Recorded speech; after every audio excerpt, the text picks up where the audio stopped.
It started with a handshake and a promise, a $1 trillion investment in the United States. Japanese Premier Shigeru Ishiba thought it would buy goodwill with President Trump and protect Japan from a trade war. But now, tariffs are coming. Rice diplomacy has failed, and Japan's fourth largest economy is in jeopardy. So what went wrong? And why is Trump suddenly calling Japan spoiled?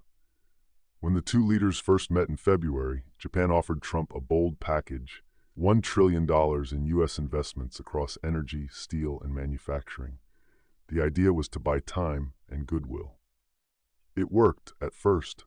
Trump praised the deal, saying there'd be no problem whatsoever in securing a trade agreement with Japan. Behind closed doors, Japanese negotiators hoped to quietly protect politically sensitive sectors, especially rice and agriculture, with an election looming on July 20. But by July, the goodwill had evaporated. Despite 7 trips to Washington and constant phone calls between top officials, Tokyo's hopes were dashed. Trump accused Japan of refusing to buy American rice, a claim that resonated with his base. Then came the blow, a 25% tariff on Japanese imports starting August 4. For Japan, which depends on auto exports and is already facing a rice shortage of its own, the move felt like a betrayal.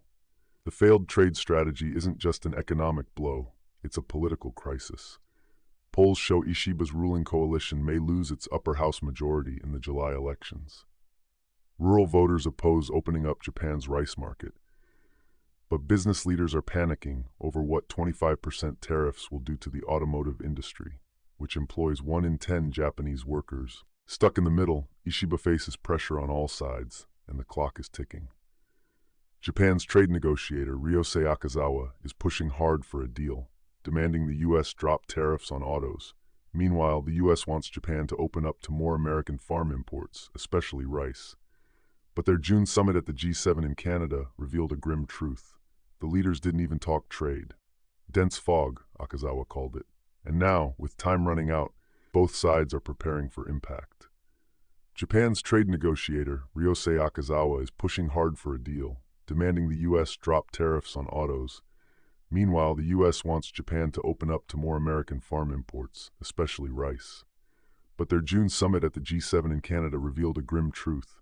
The leaders didn't even talk trade. Dense fog, Akazawa called it. And now, with time running out, both sides are preparing for impact. With tariffs set to begin August 1st, both sides may return to the table. But the tone has changed. Trump has gone from handshake to hammer.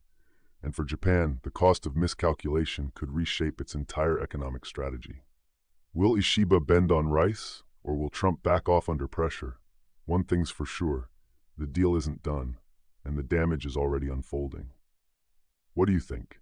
Did Japan play its hand wrong, or was Trump always going to strike? Drop your thoughts in the comments, and don't forget to subscribe for more deep dives into global power shifts.